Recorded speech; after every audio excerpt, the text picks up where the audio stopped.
ನಾವೆಲ್ಲರೂ ಒಮ್ಮೆ ಕಲ್ಪನೆ ಮಾಡ್ಕೊಳ್ಳೋಣ. ಈ ಇಡೀ ಯೂನಿವರ್ಸ್ ಲೈಕ್ ಒಂಥರ ನಮ್ಮ ಬೆಂಗಳೂರು ಅಥವಾ ಮುಂಬೈ ಥರ ಒಂದು ದೊಡ್ಡ ಮಹಾನಗರ. ಹೌದು, ತುಂಬಾ ದೊಡ್ಡ ಸಿಟಿ ಅಲ್ವಾ? ಕರೆಕ್ಟ್. ಆ ದೊಡ್ಡ ಸಿಟಿಯಲ್ಲಿ ನಮ್ಮ ಸೋಲಾರ್ ಸಿಸ್ಟಮ್ ಅನ್ನೋದು ಒಂದು ಚಿಕ್ಕ ರಸ್ತೆ ಇದ್ದ ಹಾಗೆ. ಆ ರಸ್ತೆಯಲ್ಲಿರೋ ಒಂದು ಬ್ಯೂಟಿಫುಲ್ ಮನೆನೇ ನಮ್ಮ ಭೂಮಿ. ಆಹಾ, ಕೇಳೋಕೆಷ್ಟು ಚೆನ್ನಾಗಿದೆ. ಹೌದು. ಸೊ ಇವತ್ತಿನ ಈ ಡೀಪ್ ಡೈವ್ನಲ್ಲಿ ನಮ್ಮ ವಿಜ್ಞಾನದ ಟಿಪ್ಪಣಿಗಳ ಮೂಲಕ ಈ ಇಡೀ ರಸ್ತೆಯಲ್ಲಿ ನಮ್ಮ ಮನೆ ಮಾತ್ರ ಯಾಕೆ ವಾಸ ಮಾಡೋಕೆ ಲಾಯಕ್ಕೂ ಅನ್ನೋದನ್ನ ಅರ್ಥ ಮಾಡ್ಕೊಳ್ಳೋಣ. ಖಂಡಿತ.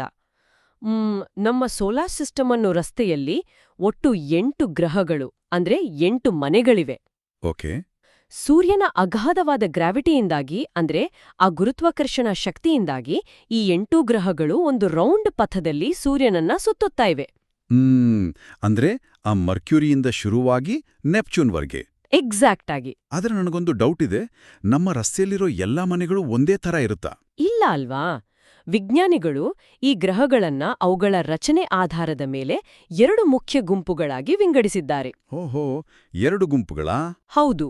ಸೂರ್ಯನಿಗೆ ಹತ್ತಿರ ಇರೋ ಮೊದಲ 4 ಗ್ರಹಗಳನ್ನ ರಾಕಿ ಪ್ಲಾನೆಟ್ಸ್ ಅಂತ ಕರೀತಾರೆ.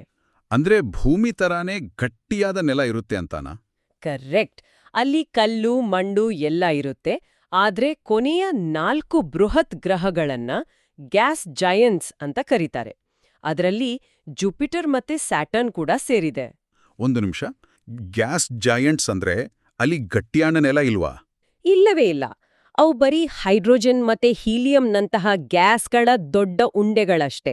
ವಾವ್! ಅಂದ್ರೆ ನಾವೇನಾದ್ರೂ ಒಂದು ಸ್ಪೇಸ್‌ಶಿಪ್ ತಗೊಂಡು ಅಲ್ಲಿ ಇಳಿಯೋಕ್ ಹೋದ್ರೆ ಇಳಿಯೋಕೆ ಜಾಗನೇ ಇರಲ್ಲ. ನಾವು ಆ ದಟ್ಟವಾದ ಮೋಡಗಳ ಒಳಗೆ ಹಾಗೇ ಮುಳುಗ್ತಾ ಹೋಗ್ತೀವಿ. ಅಯ್ಯೋ, ಕೇಳೋಕೊಂಥರ ಭಯ ಆಗತ್ತೆ. ಆದ್ರೆ ಈ ಗಟ್ಟಿಯಾದ ನೆಲ ಇರೋ ರಾಕಿ ಪ್ಲಾನೆಟ್ಸ್ ಮೇಲೆ ನಾವು ಯಾಕೆ ವಾಸ ಮಾಡಬಾರ್ದು?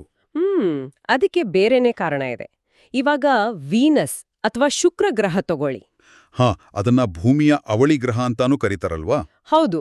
ಸೈಜಲ್ಲಿ ಸೇಮ್ ಇದೆ. ಆದ್ರೆ ಅದು ಒಂಥರ ನಮ್ಮ ಅಡಿಗೆ ಮನೆ ಪ್ರೆಷರ್ ಕುಕ್ಕರ್ ಇದ್ದ ಹಾಗೆ. Pressure cooker? ಅದು ಹೇಗೆ? ಹೌದು. ನಮ್ಮ ಇಂಡಿಯಾದಲ್ಲಿ ಸಮ್ಮರ್ ಟೈಮಲ್ಲಿ ಬಿಸಿಲಲ್ಲಿ ನಿಲ್ಸಿರೋ ಕಾರಿನ ಗ್ಲಾಸ್ ಎಲ್ಲ ಕ್ಲೋಸ್ ಮಾಡಿದ್ರೆ ಒಳಗಡೆ ಎಷ್ಟು ಸೆಕೆ ಇರುತ್ತೆ. ಅಬ್ಬಾ, ಉಸಿರುಗಟ್ಕೋಗುತ್ತೆ. ಸೇಮ್ ಹಾಗೇನೆ ವೀನಸ್ನ ವಾತಾವರಣದಲ್ಲಿ ತುಂಬಾ ದಪ್ಪ ಮೋಡಗಳು ಬಿಸಿಯನ್ನ ಹಿಡಿದಿಟ್ಕೊಳ್ಳುತ್ತೆ. ಇದನ್ನ ರನ್ನವೇ ಗ್ರೀನ್ ಹೌಸ್ ಎಫೆಕ್ಟ್ ಅಂತ ಅಂತಾರೆ. ಓಹೋ. ಹೌದು. ಅಲ್ಲಿನ ಟೆಂಪರೇಚರ್ ಎಷ್ಟಿರುತ್ತೆ ಅಂದ್ರೆ ಅದು 450 ಡಿಗ್ರಿ ಸೆಲ್ಸಿಯಸ್ಗಿಂತ ಜಾಸ್ತಿ ಇರುತ್ತೆ. ಅಂದ್ರೆ ಅಲ್ಲಿ ಕಾಲಿಟ್ರೆ ಸುಟ್ಟು ಕರಿ ಹೋಗ್ತೀವಿ ಅಂತಾಯ್ತು. ಹಾಗಾದ್ರೆ ಈ ಮಾರ್ಸ್ ಕತೆ ಏನು? ಅದು ಪಕ್ಕದಲ್ಲೇ ಇದೆ ಅಲ್ವಾ? ಆದ್ರೆ ಆ ಮಾರ್ಸ್ ಅಥವಾ ರೆಡ್ ಪ್ಲಾನೆಟ್ ಒಂದು ಒಣಗಿದ ತಂಪಾದ ಮರುಭೂಮಿ. ಅಲ್ಲಿ ಕುಡಿಯೋಕೆ ಒಂದು ಹನಿ ನೀರಿಲ್ಲ. ಹೌದಾ? ಆದ್ರೆ ಆ ದೊಡ್ಡ ಜೂಪಿಟರ್ ಗ್ರಹದ ಬಗ್ಗೆ ನನಗೊಂದು ಕ್ಯೂರಿಯಾಸಿಟಿ ಇದೆ. ಅಲ್ಲಿ ನೆಲ ಇಲ್ಲ ಅಂದ್ರೂ ನಾವು ಆಕಾಶದಲ್ಲೇ ತೇಲ್ಕೊಂಡಿರ್ಬೋದಾ? ಚಾನ್ಸೇ ಇಲ್ಲ. ಅಲ್ಲಿನ ವಾತಾವರಣದ ಒತ್ತಡ ಎಷ್ಟಿರುತ್ತೆ ಅಂದ್ರೆ ನಮ್ಮ ಸ್ಪೇಸ್ ಶಿಪ್ ಅನ್ನ ಒಂದು ಖಾಲಿ ಪೇಪರ್ ಕಪ್ ತರ, ಅಂದ್ರೆ ಜ್ಯೂಸ್ ಕುಡಿದು ಬಿಸಾಕ್ತಿವಲ್ಲ ಆ ಕ್ಯಾನ್ ತರ ಹಿಸ್ಕಿ ಬಿಸಾಕ್ಬಿಡುತ್ತೆ.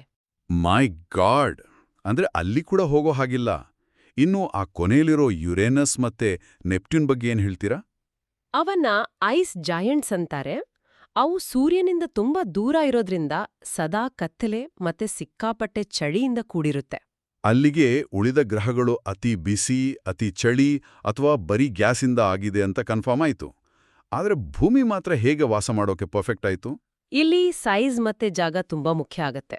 ಅಂದ್ರೆ ಭೂಮಿಯ ಗಾತ್ರನಾ? ಹೌದು. ಲೈಕ್ ಜುಪಿಟರ್ ಎಷ್ಟು ದೊಡ್ಡದು ಅಂದ್ರೆ ಉಳಿದ ಎಲ್ಲ ಗ್ರಹಗಳನ್ನ ಅದರೊಳಗೆ 2 ಬಾರಿ ಹಾಕಬಹುದು.